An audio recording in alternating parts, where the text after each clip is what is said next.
अगर all India party को निर्णय करती है किसी भी राज्य का, तो वही देखिए राज्य का जो नेतृत्व उसको स्वीकार करना पड़ता है।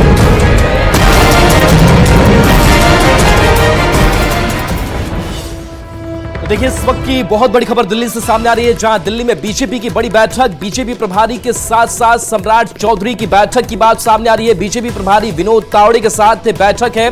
तारकिशोर और रेणु देवी भी मौजूद रही हैं। मौजूदा राजनीतिक हालात पर चर्चा हो रही है। विनोद तावड़े कल पटना जाएंगे।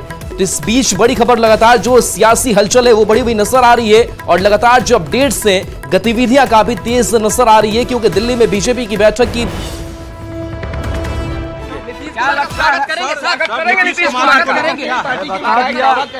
पहले मैं बता दिया हूं कि मेरा केंद्रीय नेतृत्व, सामूहिक नेतृत्व का जो निर्णय होता है वो बड़ी गंभीरता से और राज्य और राष्ट्र के हित में होता है। लालू जी इधर हाल के दिनों में अपने विधायकों को तोड़ने की कोशिश होगी। विधानसभा अध्यक्ष अब देख लीजिए राजनीतिक घटना चक्र में क्या घटित होता है वो आगे पता चलेगा। रास्ते खुल गए,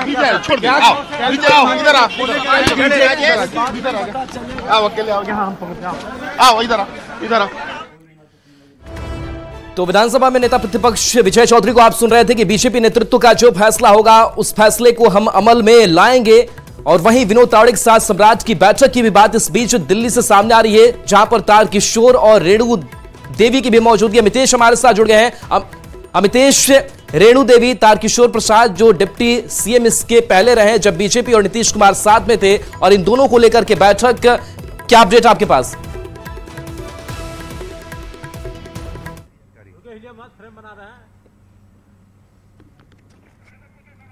और चलिए अमितेश हमारे साथ एक बार फिर से जुड़ गए हैं। अमितेश, जिस तरीके से लगातार बीजेपी बैठक कर रही है और इस बीच खबर आ रही है कि विनोद तावड़े के साथ जो बातचीत है, रेणु देवी और तारकिशोर प्रसाद की, जो डिप्टी सीएम भी रहे नीतीश कुमार जब बीजेपी के साथ रहे, और इन दोनों नेताओं से बातचीत हो रही है, किस तरीके से अब जो हलचल है वो बढ़ रही है?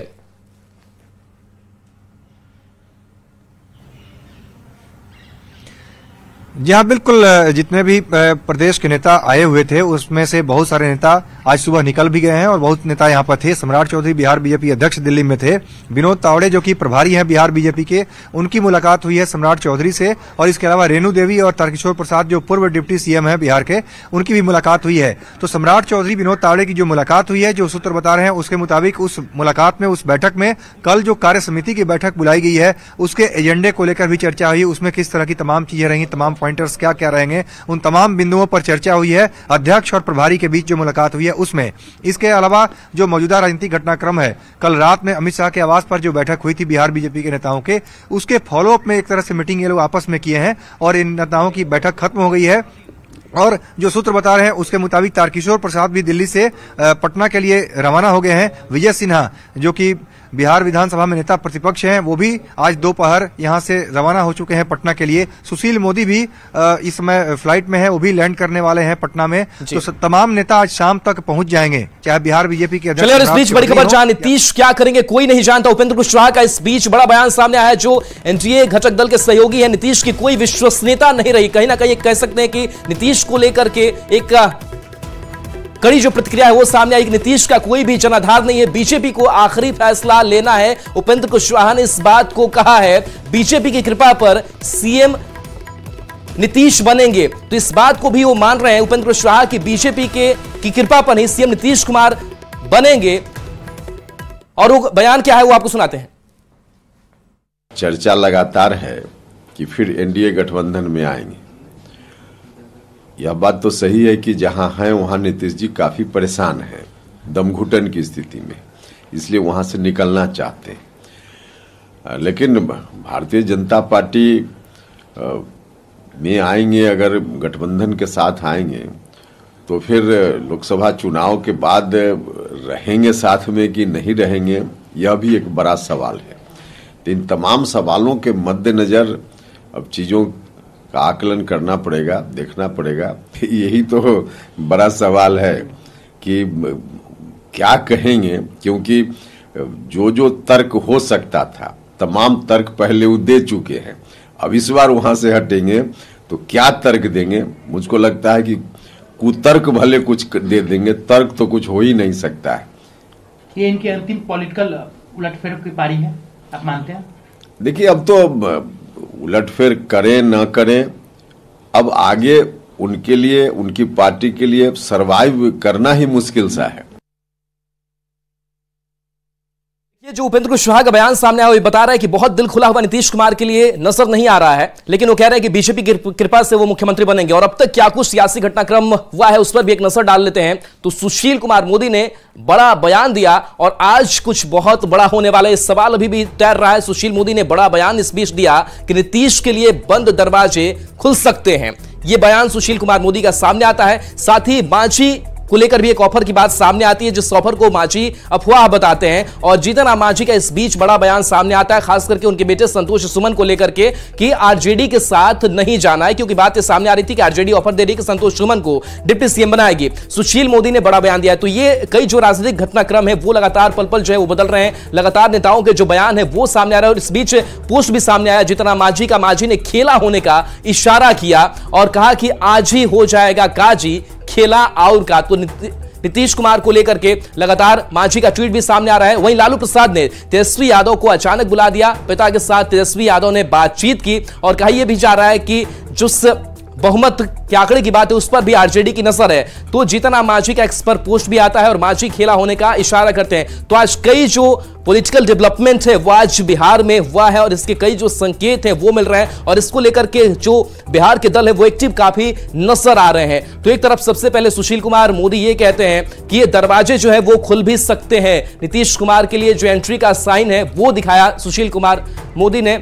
और अमित शाह के आवास पर जो बड़ी बैठक है वो गुरुवार को क्या क्या हुआ वो भी हम आपको बता रहे हैं। तो नीतीश को लेकर के नफा नुकसान का मंथन बीजेपी ने किया कि उनके साथ रहने से नहीं रहने से क्या कुछ नफा नुकसान हो सकता है। विधानसभा लोकसभा चुनाव एक साथ कराने पर भी चर्चा हुई, लेकिन बताया जा रहा है कि विरोध किया एक साथ चुनाव कराने को लेकर के बिहार के नेताओं ने। तो दिल्ली में बीजेपी की बड़ी बैठक होती है और एक बार फिर से कल कार्य समिति की बैठक होनी है। तो ये लगातार जो डेवलपमेंट्स हैं वो हो रहे हैं। बीजेपी की लगातार नजर बनी हुई और खास करके बीजेपी में काफी एक्टिव नजर आ रही है। इस बीच रोहिणी आचार्य ने पोस्ट किया था, जो बैक टू बैक 3 पोस्ट सामने आता है और उस पोस्ट को उन्होंने डिलीट किया। कैबिनेट की जब बैठक हुई तो उसमें भी रोखापन नजर आया था। 15 मिनट में जो बैठक है वो खत्म हो गई थी। तो सरसरी निगाहों में हम आपको बता रहे हैं कि क्या क्या कुछ डेवलपमेंट हुआ। और जब कैबिनेट की बैठक हो रही थी तो लिफ्ट से नीतीश नीचे गए, वहीं तेजस्वी सीढ़ी से गए। बिना कुछ बोले तेजस्वी के पास से सीएम नीतीश कुमार निकल जाते हैं।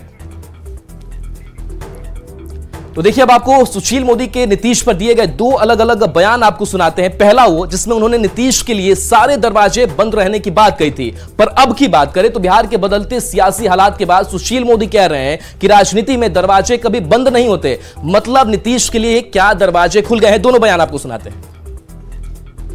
बीजेपी ने अपने सारे दरवाजे बंद कर रखे हैं और बीजेपी ने तय कर लिया कि नीतीश कुमार अगर नाक भी रगड़ ले, कुछ भी प्रयास कर ले, अगर चाहें भी तो भी बीजेपी उनको स्वीकार नहीं करेगी। अब देखिए वो तो एक बोझ बन चुके हैं।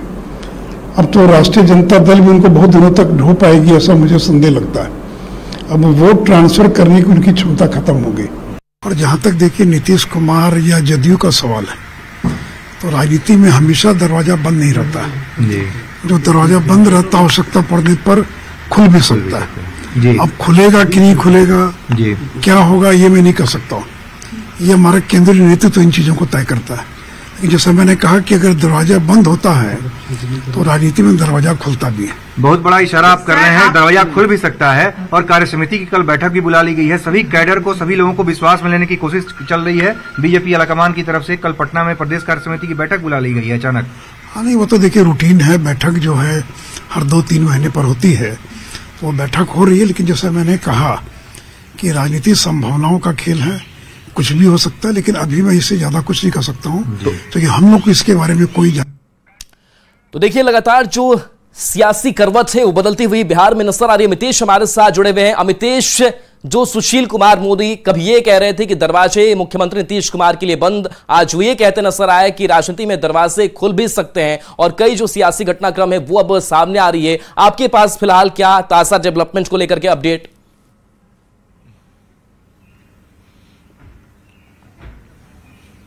देखिए, अब दिल्ली से धीरे धीरे डेवलपमेंट जो है पटना शिफ्ट हो रहा है। बिहार बीजेपी के नेता जो दिल्ली में कैंप किए हुए थे, धीरे धीरे पटना के लिए रवाना होने लगे हैं। सुशील मोदी फ्लाइट में है, पटना लैंड करने वाले हैं। विजय सिन्हा फ्लाइट में है, लैंड करने वाले हैं पटना। तारकिशोर प्रसाद भी निकलने वाले हैं और सम्राट चौधरी भी आज शाम तक पटना पहुंच सकते हैं। विनोद तावड़े जो कि बिहार बीजेपी के प्रभारी हैं, वो कल पटना जाएंगे। तो निश्चित रूप से बीजेपी की तरफ से जो कल मंथन हुआ, देर रात तक, करीब 1.5 घंटे के आसपास तक मंथन चला अमित शाह के आवास पर, जहां पर जेपी नड्डा भी मौजूद थे। उसके बाद एक तरह से सबकी राय ली गई है। स्टेट के जितने भी लीडर्स हैं, टॉप लीडरशिप जो बीजेपी के है, बिहार बीजेपी की है, उनकी राय ली गई है, उनसे सहमति ली गई है, उनसे बातचीत हो गई है केंद्रीय नेतृत्व की, आलाकमान की। और अमित शाह, जेपी नड्डा ने उस फीडबैक को लेने के बाद कुछ मन बनाया है और आने वाले दिनों में या बात हो गई होगी प्रधानमंत्री से, उसके बाद ये सभी लोग आगे बढ़ेंगे। तो जो हमारे सूत्र बता रहे हैं उसके मुताबिक बीजेपी कार्य समिति की बैठक बुलाने का फैसला अचानक लिया गया और कल रात की जो बैठक हुई थी उसी बैठक में लिया गया। और यह कहा जा रहा है कि यह कार्य समिति एक्सटेंडेड कार्य समिति होगी, यानी कार्य समिति की जो मेंबर्स होंगे उसके अलावा कुछ ऑफिस बेयरर्स भी तमाम हो सकते हैं। बिहार के जितने भी बीजेपी के ऑफिस बेयरर्स जो पदाधिकारी हैं वो हो सकते हैं, और जिला स्तर के जितने भी और भी कमेटी के लोग हैं बीजेपी के, उन लोगों को भी पटना तलब किया गया, पटना बुलाया गया है। तो निश्चित रूप से इस बैठक में एक मैसेज देने की कोशिश होगी और केंद्रीय आलाकमान चाहता है, पार्टी आलाकमान चाहता है कि सबको, सारे कैडर्स को, सारे कार्यकर्ताओं को, सारे जमीनी स्तर के बीजेपी के लोगों को, स्टेट का जो लीडरशिप है उसको कॉन्फिडेंस में लिया जाए, भरोसे में लिया जाए। मैं इसलिए जिक्र करना चाहता हूं कि सुशील मोदी ने कल हमसे बात करते हुए साफ तौर पे कहा था कि 2017 में भी पार्टी के कार्यकर्ता नीतीश कुमार को वापस लेने के खिलाफ थे, लेकिन उसमें केंद्रीय आलाकमान के कहने के बाद इस तरह से फैसला हुआ और आलाकमान के कहने पर ही नीतीश कुमार एक बार फिर से आ गए मुख्यमंत्री के तौर पर, बीजेपी के साथ सरकार बन गई। वही हाल 2024 में है। स्टेट लीडरशिप नहीं चाहती है, तमाम कई इफ एंड बट्स हैं, सब लोग चाहते थे कि नहीं हम लोग आगे बढ़ें। जो 3-4 दल हमारे साथ आए हैं, चाहे चिराग पासवान हो, पशुपति पारस हो, जीतन राम मांझी, उपेंद्र कुशवाहा हो, उनके साथ ही अलायंस में हम लोग जाएं और उस हाल में हम लोग बेहतर प्रदर्शन कर सकते हैं। लेकिन आला कमान की सोच कुछ और है। आला कमान ने यह तय किया है, ऐसे सूत्र बता रहे हैं कि साथ में जाना चाहिए नीतीश कुमार को, और नीतीश कुमार को साथ में लेने के बाद पूरे इंडिया में अक्रॉस द स्टेट्स एक मैसेज जाएगा कि इंडिया अलायंस एनडीए के घटक दलों का आपने नाम लिया कि साथ में लेने को लेकर के उनसे भी बातचीत हुई, लेकिन अभी हमने ताजा बयान सुना उपेंद्र कुशवाहा का, जो आरएलजेडी के प्रमुख हैं। उनका यह कहना है कि नीतीश कुमार की विश्वसनीयता बहुत ज्यादा नहीं रही है। भले बीजेपी की कृपा से इस बार वो मुख्यमंत्री बन जाए, लेकिन लोकसभा चुनाव के बाद हो सकता है कि कहीं पलट जाए। बहुत दिल खोल करके स्वीकार करते उपेंद्र कुशवाहा नजर नहीं आ रहे हैं।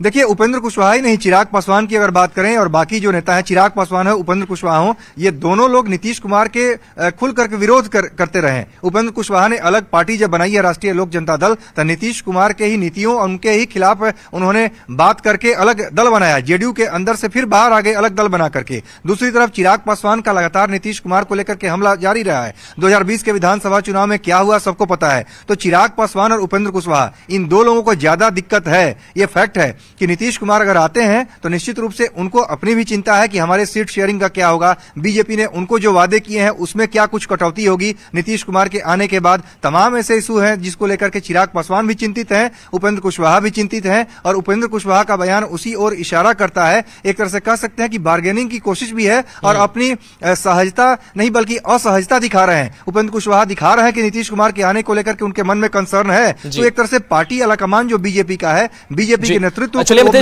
साथ बन रही है राबड़ी आवाज से रवि एस नारायण भी हमारे साथ जुड़े हैं। रवि, जिस तरीके से सियासी समीकरण या फिर सियासी डेवलपमेंट लगातार हो रहे हैं रवि, और ऐसे में राबड़ी आवाज की अगर बात करें तो वहां भी हलचल बढ़ी हुई है, क्योंकि लालू प्रसाद यादव की खास करके नजर जो है वो बनी हुई है कि क्या कुछ हो रहा है, नीतीश के मन में क्या चल रहा है और उसके बाद समय कैसे स्टेप्स जो है उठाने हैं। राबड़ी आवाज की क्या हलचल? देखिए, राबड़ी आवास पे आपको बता दें कि पहली बात तो कि यहाँ पे तमाम कार्यकर्ताओं को आने से रोका गया है कि कोई भी कार्यकर्ता यहाँ तक नहीं पहुँचेगा। और राबड़ी आवास के अंदर लालू प्रसाद यादव हों, तेजस्वी यादव हों और जो वरिष्ठ नेता हैं वो मिलकर के जो है वो बातें चल रही हैं। और इंतज़ार इस बात का है कि जिस ढंग से 3 बजे मुख्यमंत्री को जाना है राज्यपाल भवन, वहाँ पे गणतंत्र दिवस पर कार्यक्रम होता है और उसमें शामिल होना है। हालांकि माना जा रहा है कि वो वहाँ पे मुख्यमंत्री नीतीश कुमार का जाना बेहद अहम है और हो सकता है कि वहाँ पे कोई बड़ा कदम उठाया जाए।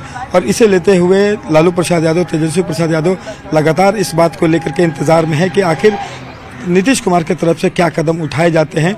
और उसके बिना पे यहाँ पे जो आंकड़े हैं, जो आरजेडी के जो आंकड़े हैं 114 का और सरकार बनाने के लिए 122 के आंकड़े चाहिए, जो 8 आंकड़े हैं वो कहाँ से आएंगे, किससे किससे संपर्क में आएंगे, इन बातों पर चर्चा जो है वो आरजेडी राबड़ी आवास पे चल रही है कि वो कितना मुश्किल है और उस मुश्किल को कैसे आसान बनाया जाए, इन बातों पर चर्चा हो रही है। तो इंतज़ार इस बात का है कि मुख्यमंत्री आज अगर जाते हैं तो क्या बड़ा कदम उठाते हैं, और अगर उठाते हैं तो उसके बाद आरजेडी की तरफ से कौन से कदम उठाए जाने चाहिए और किस ढंग से आरजेडी को एक्टिव करना है, इन तमाम बातों को लेकर के जो रणनीतियाँ हैं वो तय की जा रही हैं। जी रवि, जिस आज के आंकड़े की आप बात कर रहे थे, उस आज के आंकड़े को जुटाने के लिए एक खबर सामने आई थी कि कहीं ना कहीं मांझी को ऑफर दिया जा रहा था, लेकिन मांझी ने इसको पूरी तरीके से अफवाह बताया और कहा कि ऐसी कोई भी बात नहीं है। लेकिन AIMIM के भी एक विधायक है, क्या उनसे भी कोई बातचीत होने की संभावना नजर आती है आरजेडी की तरफ से?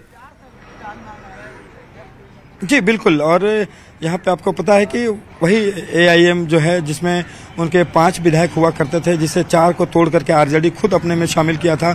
एक विधायक जो है अख्तरुल इमाम, ये माना जा रहा है कि उनसे लालू प्रसाद यादव की बात जो है वो हो सकती है और उनको अपने यहाँ पे लाने की तैयारी हो सकती है, क्योंकि एक एक जो आंकड़े हैं, एक एक संख्या जो है। चले बिल्कुल, तो एक एक आंकड़े जो है जुटाने की कोशिश सब आरजेडी भी उस जुगत में लगी हुई है कि अगर नीतीश कुमार बदलते हैं तो उनके लिए क्या अब आगे का ऑप्शन है। और इस बीच कई जो सियासी प्रतिक्रियाएं हैं इन सारे डेवलपमेंट्स के बीच वो आ रहे हैं, वो एक एक कर आपको बयान सुनाते हैं।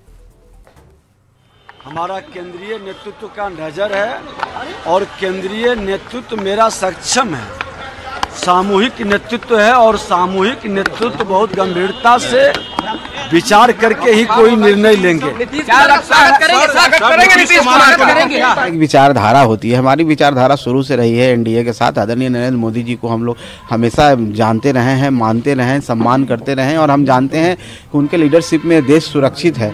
जब देश सुरक्षित है, एक ऐसे एबल लीडरशिप है, हम उनके साथ रहेंगे कि उधर जाने का क्या अछूत है। हम तो उनका हमेशा विरोध किए हैं, उनके नीतियों का विरोध किए हैं। हम आप लोग को भी समक्ष कई बार बोले हैं जंगल राज पार्ट 2, जंगल राज के युवराज, ये सारी बातें हैं। तो कहाँ इस तरह के बेफूज बातें हैं कि हम उधर जाएंगे, कोई कितना बड़ा भी ऑफर दे देगा, ऐसी कोई बात नहीं है। हम इंडिया के साथ हैं, आदरणीय नरेंद्र मोदी जी की अगुवाई में हम लोग हैं, उनकी छत्र छाया में हैं, उन पर हम लोग का पूरा विश्वास है। हम जहाँ वो रहेंगे, जहाँ हम लोग को आदेश करेंगे, हम साथ में रहेंगे। कल देर रात आपके पिताजी से भी नित्यानंद राय जी की मुलाकात हुई है, क्या इस सियासी मायने निकाले हैं? इसका कोई सियासी मायने नहीं है। आदरणीय नित्यानंद राय जी आते रहते हैं, हम लोग से अच्छे रिश्ते हैं और हम लोग जब एनडीए में गए हैं तो उनका ही योगदान भी था, उनसे हम लोग की बातें हुई थी, तो अक्सर आते रहते हैं। आप देखे भी होंगे कि हर महीने में एक बार जरूर आ जाते हैं, तो वही उसी तरह के कटसी कॉल था और उसके अलावा कुछ नहीं है। आपके पार्टी के 4 विधायक हैं, चारों विधायक इंटैक्ट है? देखिए, निश्चित तौर पर हम सब एक हैं और हम लोग एक परिवार की तरह रहते हैं